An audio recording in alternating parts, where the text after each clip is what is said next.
नमस्कार। आज हमारा विषय है सूरदास की झोंपड़ी। सूरदास की झोंपड़ी प्रेमचंद के प्रसिद्ध उपन्यास रंगभूमि का एक अंश है। एक दृष्टिहीन व्यक्ति जिस तरह का बेबस और लाचार जीवन जीने के लिए विवश होता है, सूरदास का चरित्र ठीक इसके विपरीत है। आइए जाने कैसे। तो लीजिए, प्रस्तुत है सूरदास की झोंपड़ी। रात के 2 बजे होंगे कि अकस्मात सूरदास की झोंपड़ी से ज्वाला उठी। लोग अपने अपने द्वारों पर सो रहे थे। निद्रावस्था में भी उपचेतना जागती रहती है। दम के दम में सैकड़ों आदमी जमा हो गए। आसमान पर लाली छाई हुई थी। ज्वालाएं लपक लपक कर आकाश की ओर दौड़ने लगी।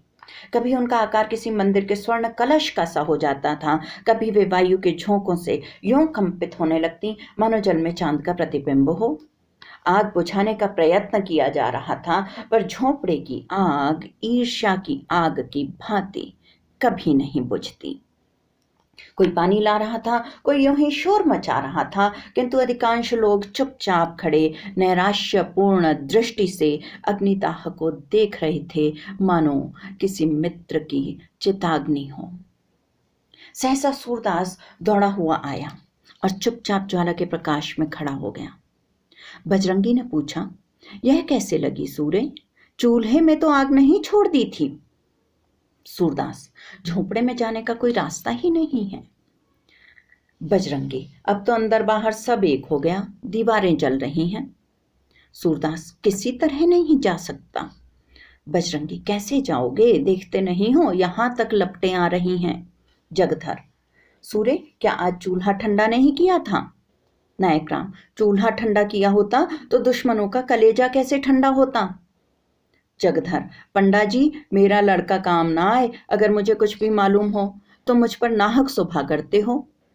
नायक राम, मैं जानता हूं जिसने लगाई है, बिगाड़ ना दूं तो कहना। ठाकुर दीन, तुम क्या बिगाड़ोगे? भगवान आप ही बिगाड़ देंगे। इसी तरह जब मेरे घर में चोरी हुई थी तो सब स्वाहा हो गया था। जगधर, जिसके मन में इतनी खुटाई हो, भगवान उसका सत्यानाश कर दें। सूरदास, अब तो लपट नहीं आती। बजरंगी, हाँ, फूस जल गया, अब धरन जल रही है।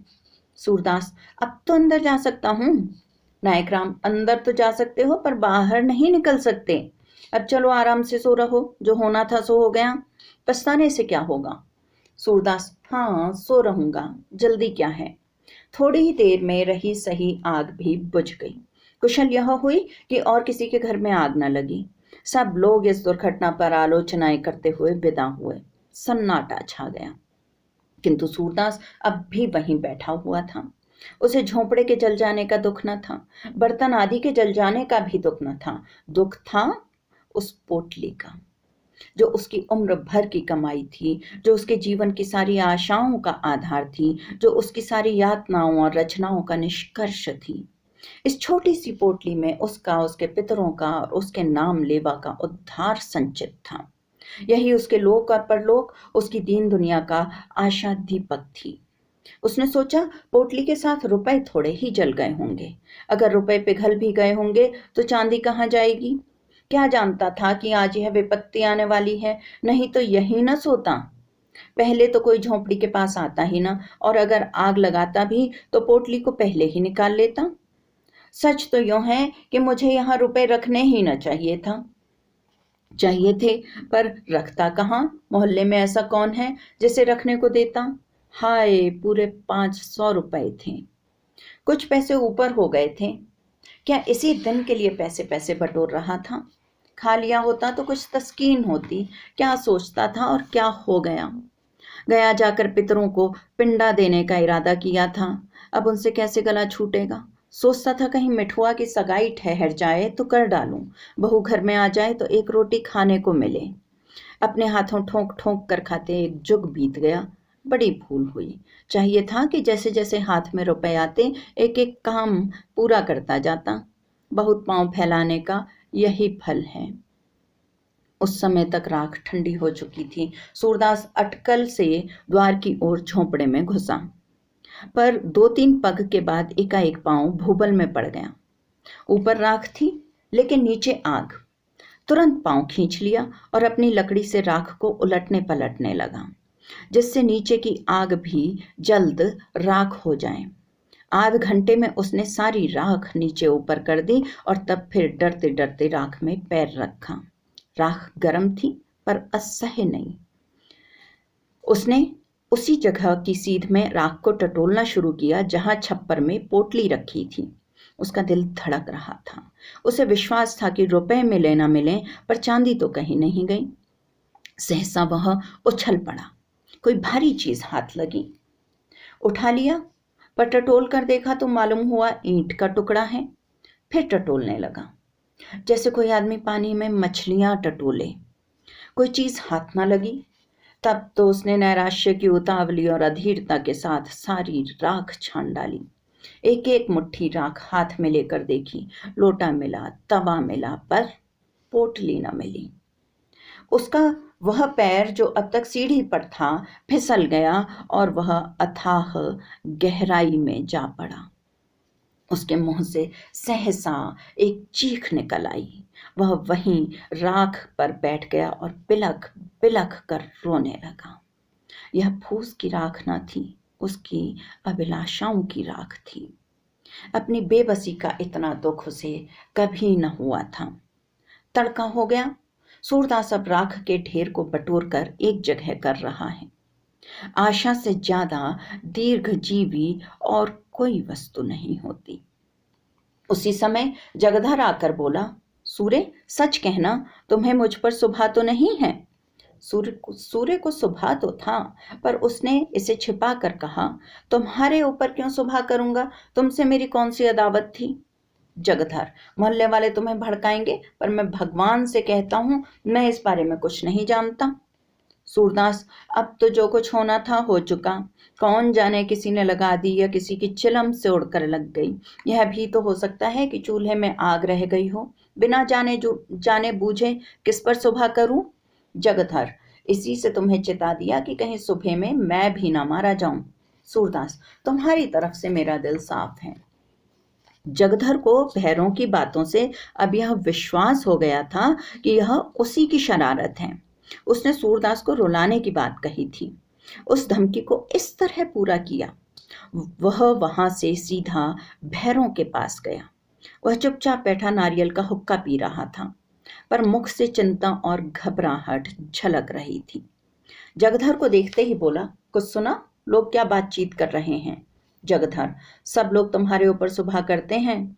नायक राम की धमकी तो तुमने अपने कानों से सुनी। भैरों, यहाँ ऐसी धमकियों की परवाह नहीं है। सबूत क्या है कि मैंने लगाई? जगधर, सच कहो, तुम ही ने लगाई? भैरों, हाँ, चुपके से एक दिया सलाई लगा दी। जगधर, मैं कुछ कुछ पहले ही समझ गया था, पर यह तुमने बुरा किया। झोपड़ी जलाने से क्या मिला? 2-4 दिन में फिर दूसरी झोपड़ी तैयार हो जाएगी। भैरों, कुछ हो, दिल की आग तो ठंडी हो गई। यह देखो।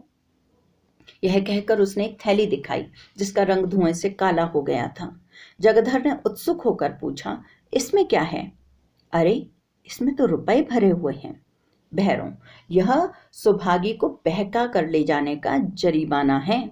जगधर, सच बताओ, ये रुपए कहाँ मिले? भैरों, उसी झोंपड़े में। बड़े जतन से धरन की आड़ में रखे हुए थे। पाजी रोज राहगीरों को ठग ठग कर पैसे लाता था और इसी थैली में रखता था। मैंने गिने हैं, 500 से ऊपर हैं।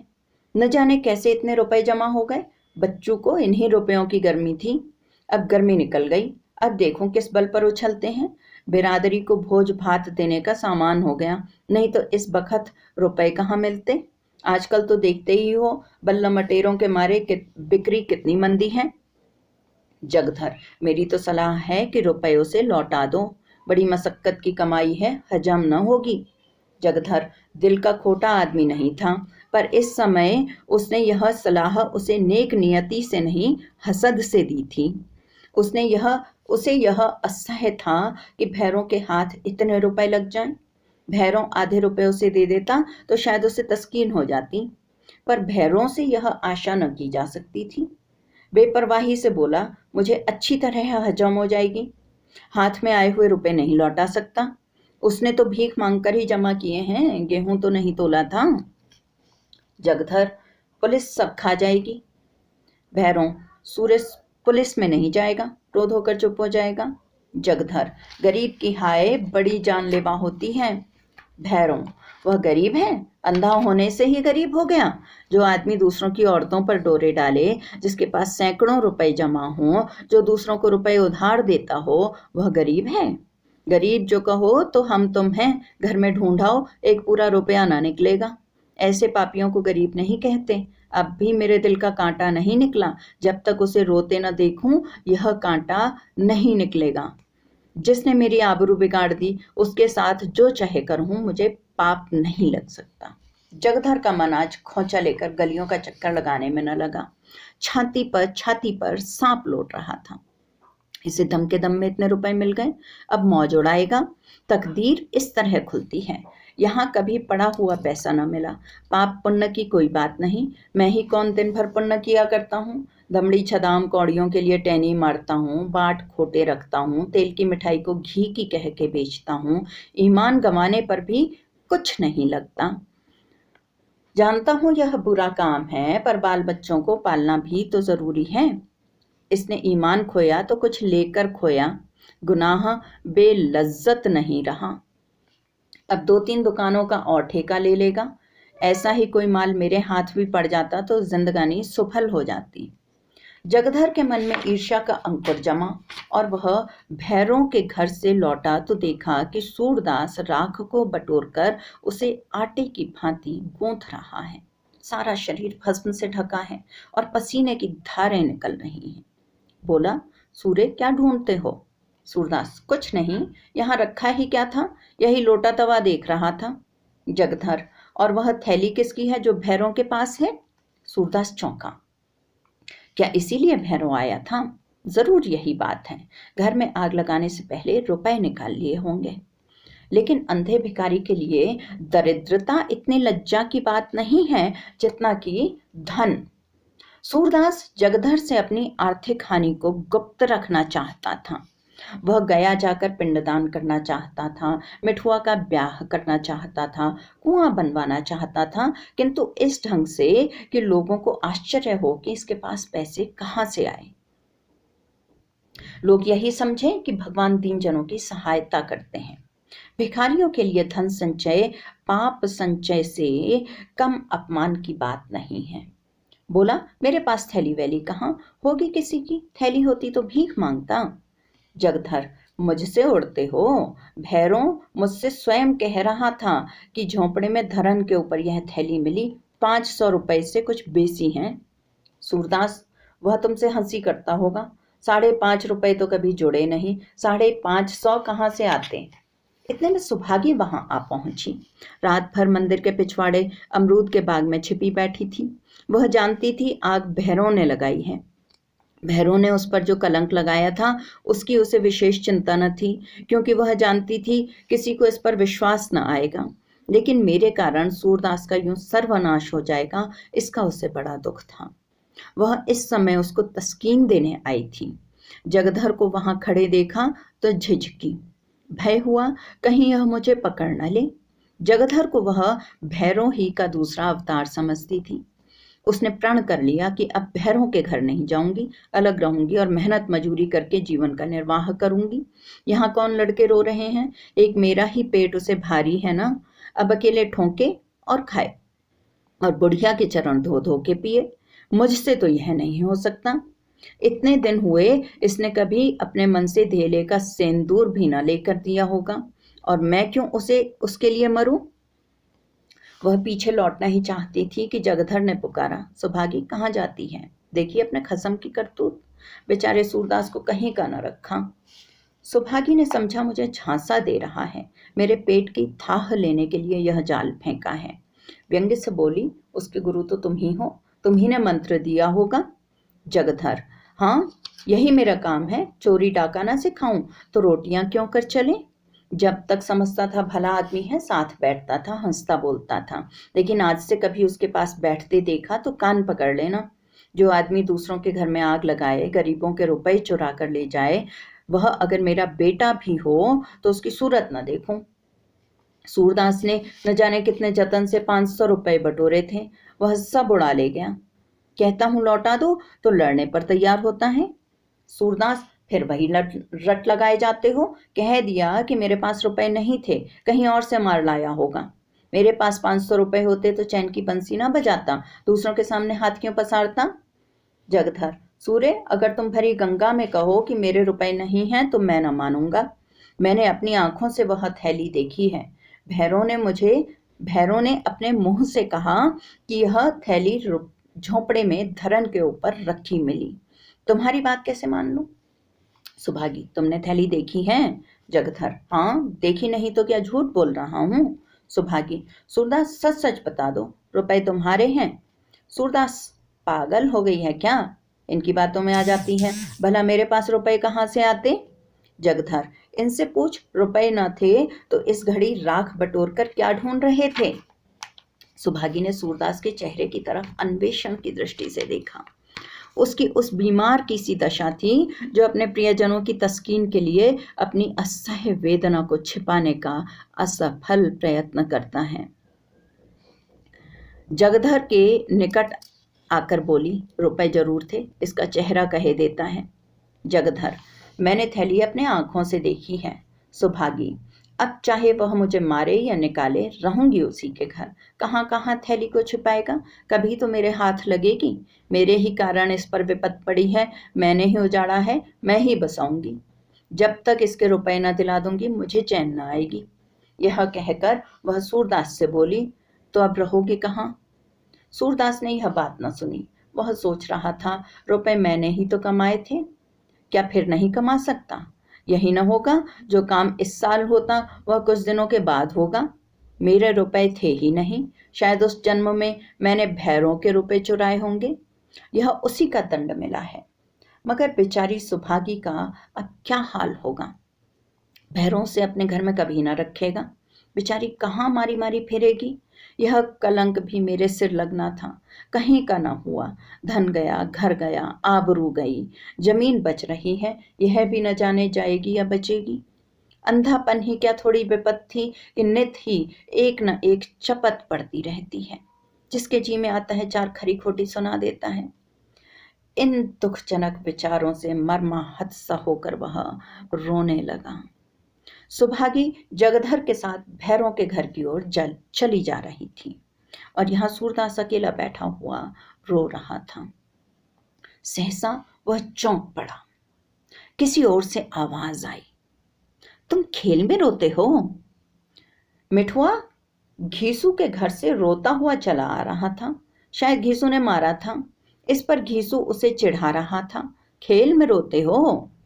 सूरदास कहाँ तो नैराश्य, ग्लानि, चिंता और क्षोभ के अपार जल में गोते खा रहा था, कहाँ यह चेतावनी सुनते ही उसे ऐसा मालूम हुआ किसी ने उसका हाथ पकड़कर किनारे पर लाकर खड़ा कर दिया। वाह, मैं तो खेल में रोता हूं, कितनी बुरी बात है। लड़के भी खेल में रोना बुरा समझते हैं, रोने वाले को चिढ़ाते हैं, और मैं खेल में रोता हूं। सच्चे खिलाड़ी कभी रोते नहीं, बाजी पर बाजी हारते हैं, चोट पर चोट खाते हैं, धक्के पर धक्के सहते हैं, पर मैदान में डटे रहते हैं। उनकी त्योरियों पर बल नहीं पड़ते, हिम्मत उनका साथ नहीं छोड़ती, दिल पर मालिन्य के छींटे भी नहीं आते, न किसी से जलते हैं न चिढ़ते हैं। खेल में रोना कैसा। खेल हंसने के लिए है, दिल बहलाने के लिए है, रोने के लिए नहीं। सूरदास उठ खड़ा हुआ और विजय गर्व की तरंग में राख के ढेर को दोनों हाथों से उड़ाने लगा। आवेग में हम उद्दिष्ट स्थान से आगे निकल जाते हैं। वह संयम कहाँ जो शत्रु पर विजय पाने के बाद तलवार को म्यान में कर ले। एक क्षण में मिठुआ, घीसू और मोहल्ले के 20 लड़के आकर इस भस्म स्तूप के चारों ओर जमा हो गए और मारे प्रश्नों के सूरदास को परेशान कर दिया। उसे राख फेंकते देखकर सबों को खेल हाथ आ गया। राख की वर्षा होने लगी। दम के दम में सारी राख बिखर गई। भूमि पर केवल काला निशान रह गया। मिठुआ ने पूछा, दादा अब हम रहेंगे कहाँ। सूरदास, दूसरा घर बनाएंगे। मिठुआ, और कोई फिर आग लगा दे। सूरदास, तो फिर बनाएंगे। मिठुआ, और फिर लगा दे। सूरदास, तो हम भी फिर बनाएंगे। मिठुआ, और कोई 1000 बार लगा दे। सूरदास, तो हम 1000 बार बनाएंगे। बालकों को संख्याओं में विशेष रुचि होती है। मिठुआ ने फिर पूछा, और जो कोई 100 लाख बार लगा दे। सूरदास ने उसी बालोचित सरलता से उत्तर दिया, तो हम भी 100 लाख बार बनाएंगे। धन्यवाद।